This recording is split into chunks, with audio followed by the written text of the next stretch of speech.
bike absolutely rips. I bought this bike over a year ago. It was sold to me as the do-it-all super commuter, but then I was laid off, so I have nowhere to commute to.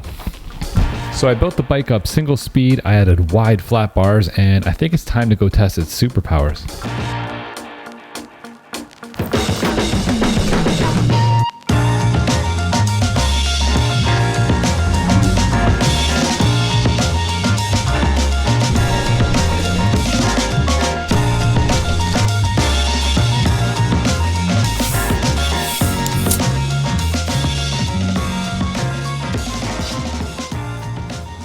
Oh hey buds, so here I am at the beginning of a long journey towards getting this new bike out on the road. I had a really good time picking components for this one and I think it turned out looking really good. We'll do a detailed bike check throughout the video, we'll also do some test riding, we'll talk about how it performs, and we'll just unpack what a super commuter is. Let's get into it. Alright, bike check time on the mean green All City Super Pro machine. It's a 58 centimeter and the color is Night Jade.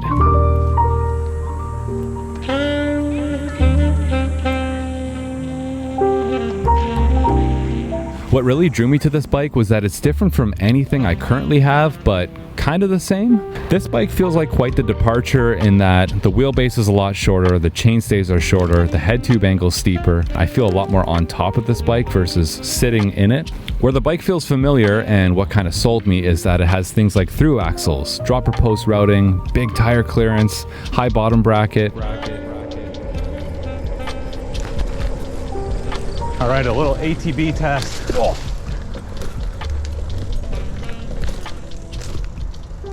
Whoa, jeez. Muddy, slippery, slick tires. Lately, ATB riding has been a bit of a non-negotiable for me. If you've watched our channel before, you've probably noticed that already, but this is not really the bike one would buy for ATB riding. I bought this mainly for riding around the city, like errands and commuting, but as I mentioned earlier, it does have some adventure-ready aspects to it, and I thought that was really cool. They were trying to build a bike that crosses over comfortable commuter, but also shreddy adventure.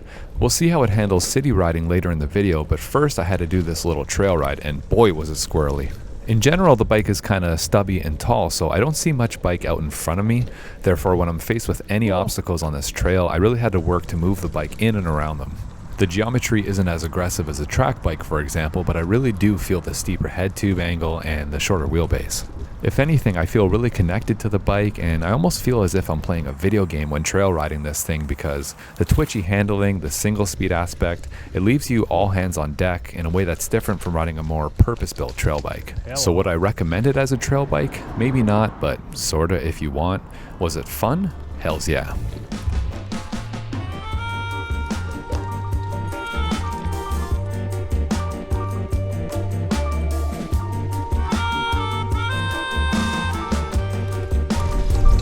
Ooh, a bunny.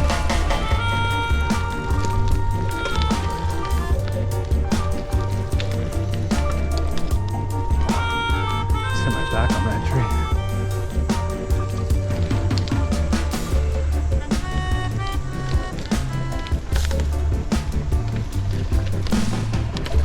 Ah, no. Whew. Nope.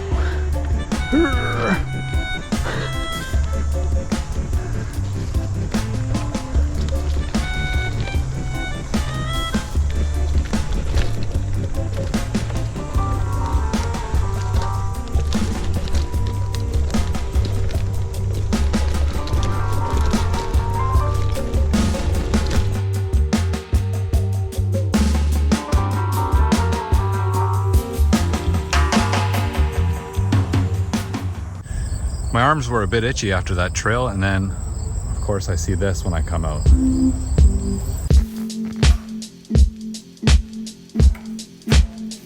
Let's talk bike parts. Starting with the Cockpit, we have Nitto 4 shred bars, and they shred.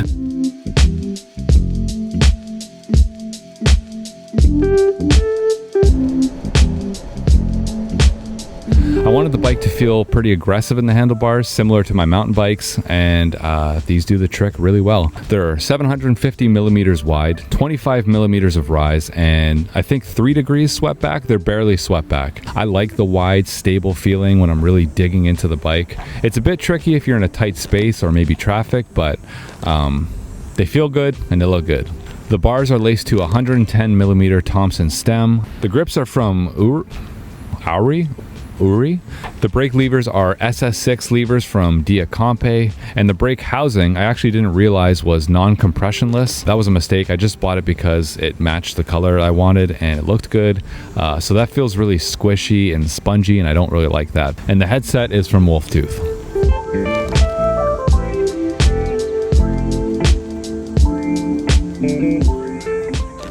So where does a laid-off tech employee with a fresh super commuter even ride to? But right now I'm headed to a local music shop, and it's actually a drums only shop, which is pretty sick. Before I worked in the tech industry, I was a professional musician. I played in a band that briefly had a #1 hit on Canadian radio.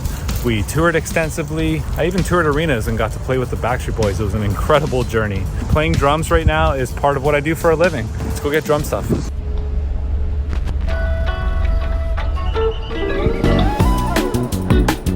Much like my boy band days, riding single speed through city streets feels like quite the throwback. I've had many bike-related phases over the last decade or so. In my early 20s, all I wanted to do was ride single speed or fixed. I was new to the city, my friends influenced me, and it ended up being a tool that really helped me explore the city. I love how simple they are, and I love how silly they are. I also love living in the city, and I haven't stopped using my different bikes over the years to get around, but nothing has felt quite as zippy and snappy in the handling as this one. Also, that same squirreliness I mentioned earlier feels more appropriate in the city. I like to ride the city with a lot of energy, and this bike's kind of built for detours. If you're going to shoot down a side street or up a path, this bike is light and responsive enough that it's going to quickly go where you want, but it's also burly enough to take a little bit of abuse. We'll continue the bike check with a closer look at the drivetrain in just a few moments, but first, does this bike have superpowers when it comes to riding in the city? Oh, for sure, bud. It's not teleportation, but it's the next best thing, and it scores very high in the shreddability spectrum.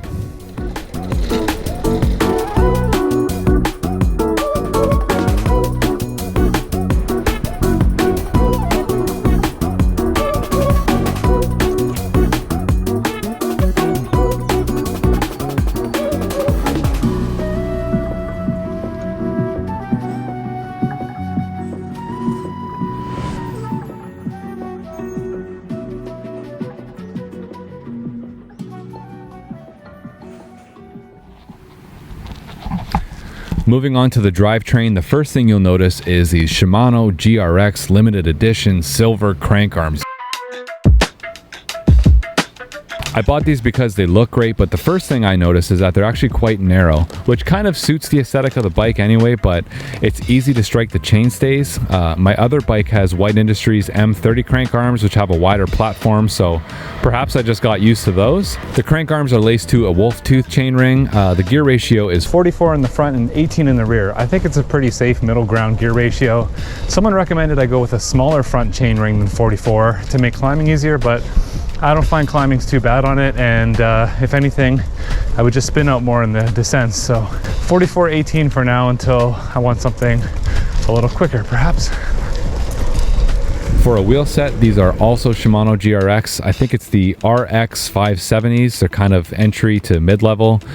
They work, they feel great, I think. They spin, they do the thing. I went with a 700 by 38C tire, partially because of the standover. The frame has a pretty tall standover, and I usually run a 45 or a 47C tire, but that would probably bring it a little bit too high. Also, I wanted the tire to feel a little bit more aggressive and higher pressure, so these are Teravail Ramparts. They're pretty slick. Also to note, I decided not to go tubeless for the first time in a long time. I spent the big bucks and got latex tubes, and I got a flat within 2 days, and then the rear tire that's not flatting out just loses air pretty quickly, so far not worth it. Lastly, the brakes are mechanical disc brakes from The brakes are The brakes are mechanical disc brakes from TRP. They're Spires. TRP Spires. you want to go for a sandwich or like a little drink or something? I don't know. Where do you want to meet?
Here comes one.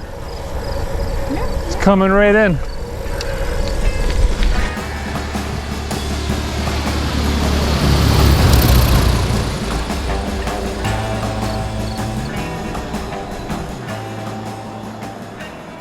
I ate too much. Uh-oh.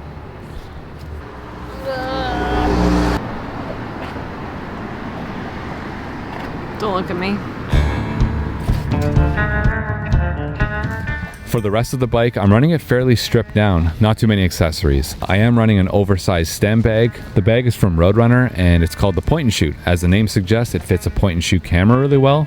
I found these copper mocha color bottle cage bolts at a local shop, and that actually started the whole color accent matchy stuff. So once I saw those against the silver and green, it was game over and I had to find other parts that matched. The seat post is from Velo Orange and the saddle's from Physique. And I think that's it. If I missed anything, let me know in the comments below.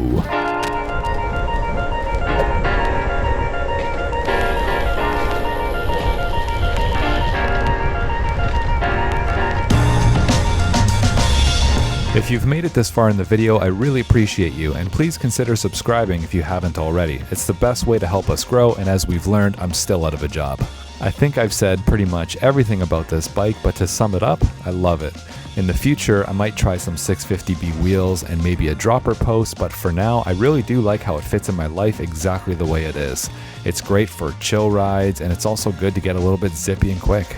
I'd also love to hear your thoughts on the Super Commuter. What do you think of this crossover between city bikes and shreddy adventure bikes? Drop a comment below. Lastly, I owe a thank you to my local shops for helping me get this bike out on the road. I spared you all the story, but in short, I planned to build this bike by myself, and at the pace I was going, it wasn't going to be ready by the end of the summer, so thank you for coming to the rescue.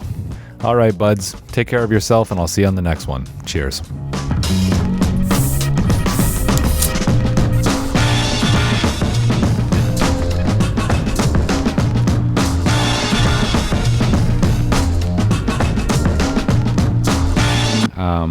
Someone had recommended a